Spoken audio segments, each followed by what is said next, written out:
Hit the arrow sign.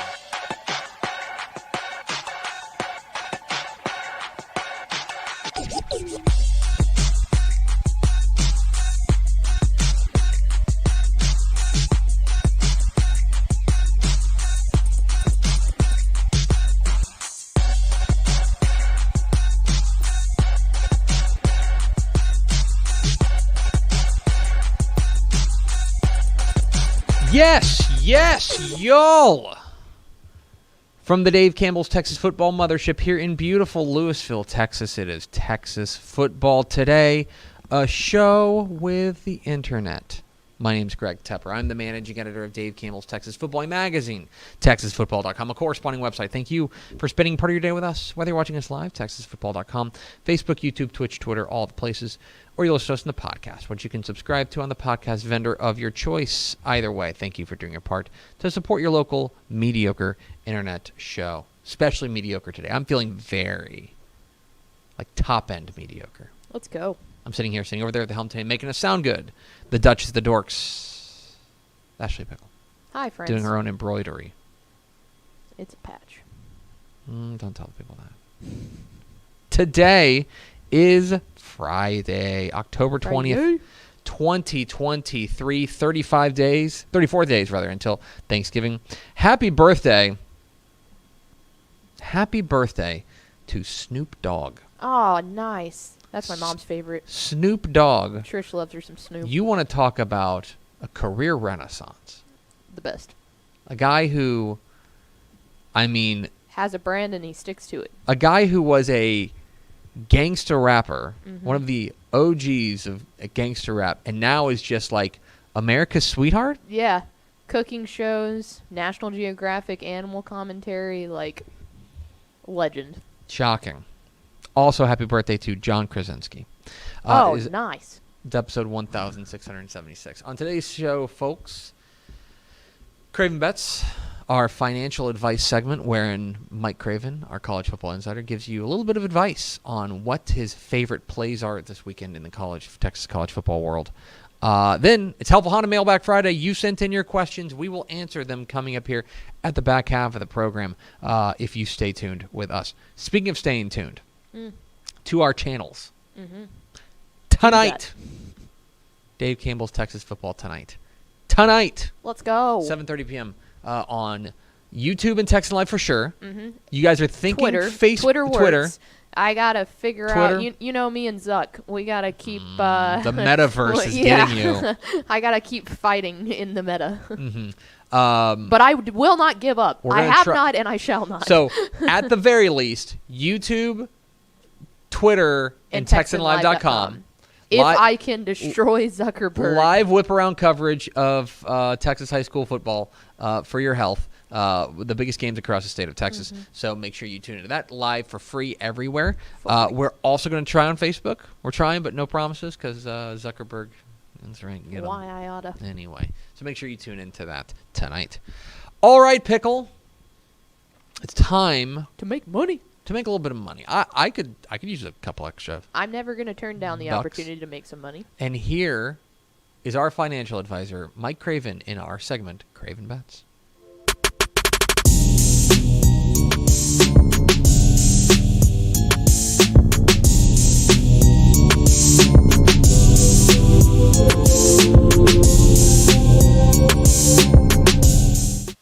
It's Craven Bets, America's most lucrative segment here on Craven's Corner, because on this corner we make money. From El Paso we make money. Yeah, especially in El Paso. There's a casino nearby and everything. We got a few plays. It's another. We've now entered the stretch of the season where this is a difficult segment to put together. Not because we don't have enough data. We've got a lot of data, but there's just so many midweek games now. Yeah, there's only 6 Saturday games that involve Texas teams. 2 teams played on Wednesday. Rice played on Thursday. SMU's playing tonight on a Friday, and then you got a bye or 2. And so the weekend slate's getting thinner and thinner, but we're getting college football on days that we used to not. So, it's kind of a catch-22 there. We're going to start in Cincinnati, and it's funny because I thought a couple weeks ago was the Butt Bowl between Baylor and Texas Tech, but this appears to be a different kind of Butt Bowl between 2 bad football teams. as Baylor visits Cincinnati. And Baylor is a 3.5-point road underdog at Cincinnati.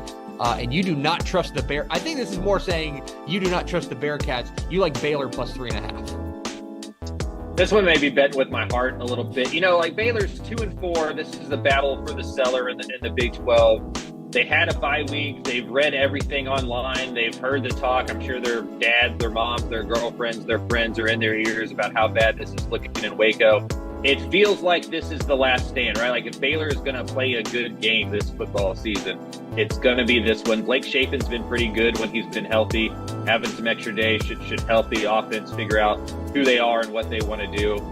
I don't know if Baylor's going to come out and win this football game, but it feels like if we're going to get a solid Bears performance, it has to be this week or never at all.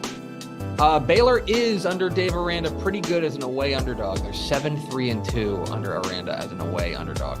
Let's now move to Florida, where UTSA will visit FAU in an interesting contest. UTSA, a 3-point road favorite. The surging Roadrunners are getting your play here at -3.5, or -3 rather.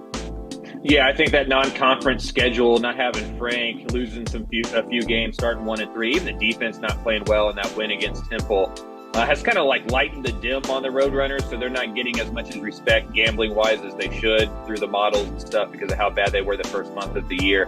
This is when they get good, though. Conference play is what Jeff Traylor does. It's like district play in high school. He separates those two things. He has a completely different season. They're 20-3 in their last 23 conference games with Traylor in charge. And so on the road against an FAU team without their starting quarterback, Casey Thompson's hurt, I think UTSA is going to win this one by a touchdown or so.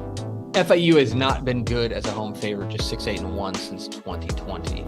On to probably the most anticipated game in Houston football in quite a while, as the Houston Cougars welcome in the Texas Longhorns. This is the game they've wanted. This is the game they've had circled.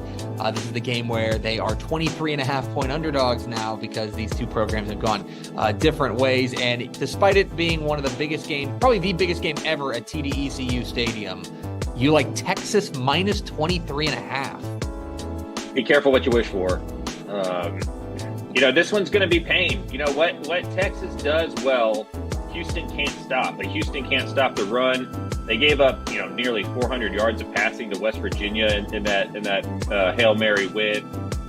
The UT offense should be able to do whatever it wants. And so for me, I just don't see Houston being able to score enough to be able to block Texas. Devondre Sweat, Byron Murphy, all those guys up front. The Houston offensive line isn't very good. It's going to be all about Donovan Smith. Texas has played against Donovan Smith before. That stadium's going to be sold out, but I'll be there. I am super interested to see what the split is. This one could be 50-50 Texas or more. This one could feel as much of a home game as it could for the Longhorns. The good news for Houston is they sold out TDECU. That was the plan. They're going to have a sellout there. It's going to be a really fun atmosphere. We'll see what happens. But this one feels like maybe one that's close in the first half, close-ish in the first half. And then we look up the second half, it's like 40-13 or something. Dana Holgorsen just 9-15 at home against the spread there as the Houston Cougars head coach. Out to Provo, to Utah, where BYU will welcome in Texas Tech, and a unicorn has appeared. A Texas Tech road favorite. They are 4.5-point favorites at BYU, and you like the Red Raiders. I do. That running game, this is more about BYU. Maybe this is recency bias. I went back on Sunday and watched the TCU BYU game just to see how wrong I was, because like last week we took TCU in the points. Josh Hoover ate them up. I would imagine Baron Morton does the same in the passing game. But yeah, like you said, the Taj Brooks train, they're going to run the football. This he may break the record for most rushes by a Texas Tech running back this century.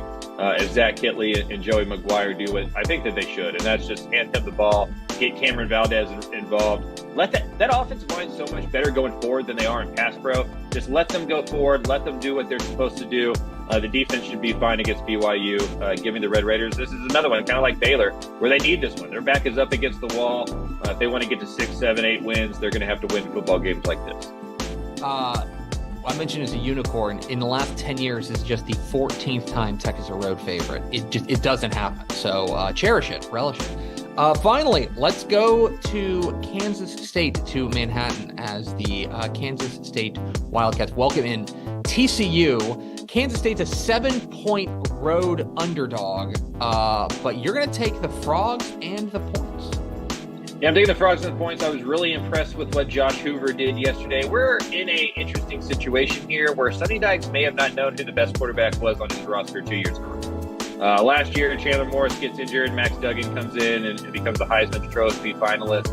This year, Chandler Morris gets injured. Josh Hoover comes in and throws 4 touchdowns in a win against BYU. That offense looked a lot better.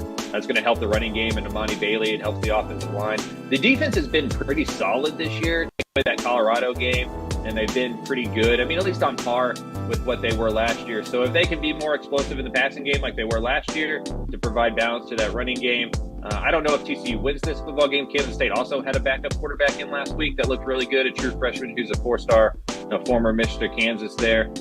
I don't know if TCU wins this one on the road, but I do think that they keep it within 7 points, and it's a good, close game, kind of like the Big 12 championship game between the two was last year.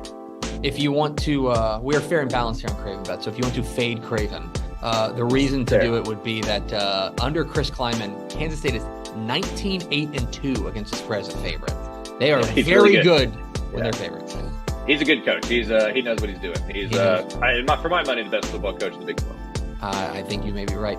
He's Mike Craven, our financial advisor here on Craven Bets, on Craven's Corner, because on this corner, we make money. Born and bred in Texas hits a little different, as it should. Texas loves doing business with fellow Texans. VCR Now takes its Texas roots as seriously as its many partnerships with schools and universities around the state. It's also why we're so proud to promote our brand in the pages of the Texas Bible, Dave Campbell's Texas Football, and on the airwaves of Texas Football Today. Driven by producing quality broadcast video, state-of-the-art audio, and LED video scoreboards at affordable prices, VCR Now makes sure to listen to your needs in its athletic department before recommending the next best steps. Building great products is our business, and it's our focus on building meaningful, long-term partnerships with our clients that sets us apart. From our 24/7, 365-day help desk, the training lab in our hometown of Red Oak, or our sports marketing business plan that puts money back in the hands of our athletic departments we support, VCR Now is built to last. Reach out to us today at info@vcrnow.com or by calling 855-GO-VCR-NOW. Again, that's info@vcrnow.com or by calling 855-GO-VCR-NOW.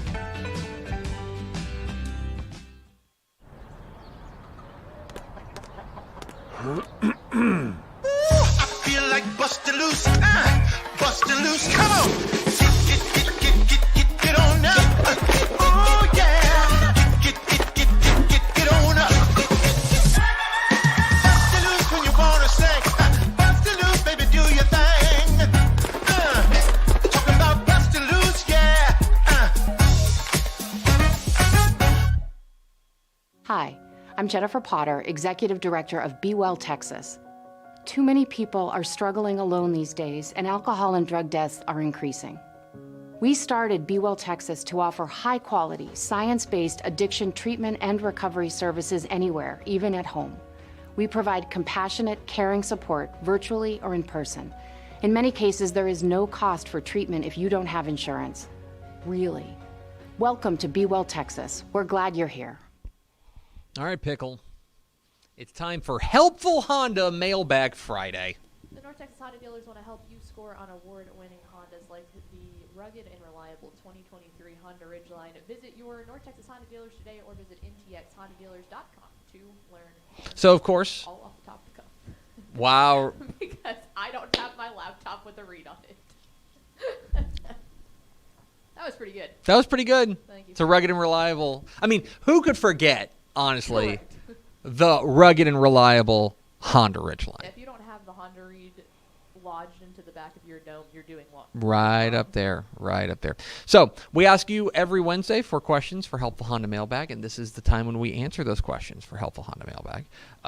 Let's go to the phone lines, and by phone lines, I mean the questions that we already got, Pickle. What kind of questions we got from the people? It is I, the phone line. It is me, phone line.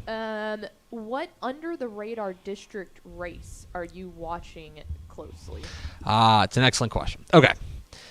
So I think there's a couple that we've kind of identified. We're really interested in 25-6A, right, because of what happens to Vandergrift. We're really interested in what happens with 19-6A because what happens to Katy. There's a few that we've identified as like real swing districts. And obviously like 11-6A has got both state champions. 21-6A has got, at one point, they had 4 state-ranked teams. Oh, yeah. Like there's districts that we've identified. One that I will be keeping a very close eye on, and there's a very big game tonight involving in this district, is District 4-5A. Okay? District 4-5A is the Red Oak, Midlothian, Lake Belton, Killeen School District, right? Cleburne's in there, Granbury, Waco High. And this district I'm paying very close attention to. Specifically tonight, there's a big game between Midlothian and Lake Belton. The reason that I'm paying such close attention to it is not because of what's in District 4-5A Division 1. It's what's in District 3-5A Division 1. Because 3-5A Division 1 is the Aledo, Burleson, Centennial, Denton, Ryan district. Which Aledo and Denton Ryan are playing tonight. They are playing. They're playing tonight as well. So there's a lot to sort out, but essentially, what you want to do is set yourself up in a way that you are going to, let's be honest, avoid Aledo as much as possible. Cost. So, like, for example, if you finish third in this district, if you finish third in District 4, right? If you finish third, you are going to play Burleson Centennial in the first round. That's not a cakewalk. That's not either. fun. No. That's no fun. 0 stars, right? If you finish second, like, it depends on how that district shakes out with Ryan and all of them.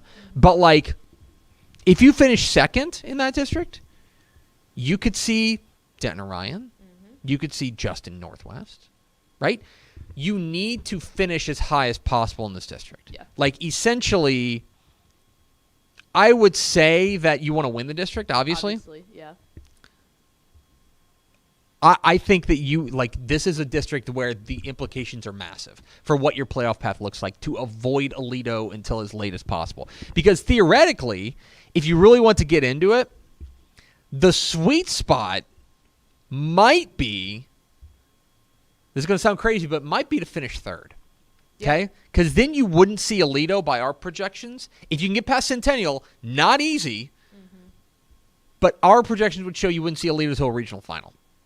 And that rocks. And that would be much better. You're on the clean side of the bracket. You're not on the dirty side of the bracket. If you're not going to win it, you might as well not get second. Right. So I'm looking at this 4-5A Division or 4-5A Division 1 has my full attention. I'm very interested in what happens there. Which we've got great news for you because you can watch that not only live on Dave Campbell's Texan Live, the Midlothian Belton game. You can also see full check-ins and analysis and talk back with the broadcasters on Dave Campbell's Texas Football Tonight. Wow. That's amazing. How cool is Very that? cool. So 4-5A Division 1 is an under-the-radar district that I'm paying very close attention to. Obviously, like, there's a big game in Corpus Christi, like as far as sorting all that out. There's all these districts that we know we're interested in, but this is a little bit off the radar that I think people should be paying attention to because it's going to have a major impact on what the Region 1 looks like in 5A Division 1. What's next, Pickle? Let's go with odds. Katy or Houston Lamar goes D2. Okay. Let's start with Houston Lamar. Or no, let's start with Katy first. And I talked about this. I mentioned this on Twitter, I believe. This is 19-6A is a mess, right? The entirety of this conversation about Katy comes down to Katy Taylor. They are the swing team. If Katy Taylor gets in the playoffs, right? If Katy Taylor gets in the playoffs, then Katy goes D1. If they don't get in, Katy goes D2. You got that? So yes. if you're Katy and you want to go D2, which I think is you don't want to run into North Shore, you don't run into Tascasita, right?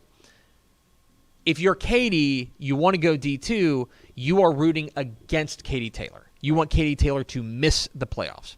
Now, again, it's a mess right now. Okay, you've got Katy, the clear district champion, clear top of the pops. You've then got Katy Jordan and Katy Taylor playing in.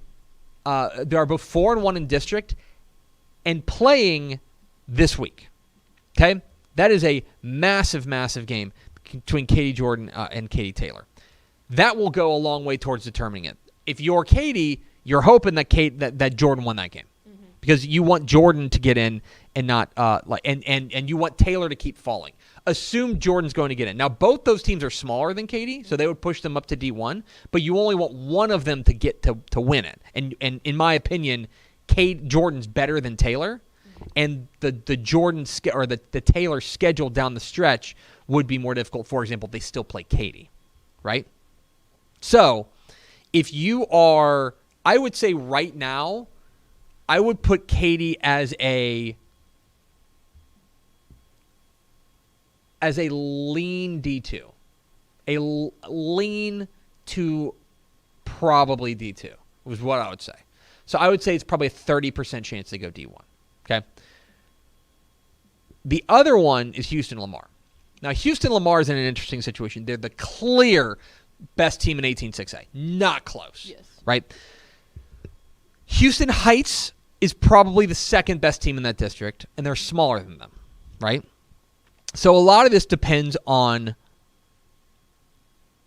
Westbury and Sam Houston getting in instead of Westside. I think that it is... I would put them, looking at this, I would put their chances of going D2 at almost nil. Almost nil. What you're asking is for Bel Air to get in. That feels likely. I think Bel Air is probably a playoff team. I think they're probably the third best team in that district. Mm-hmm.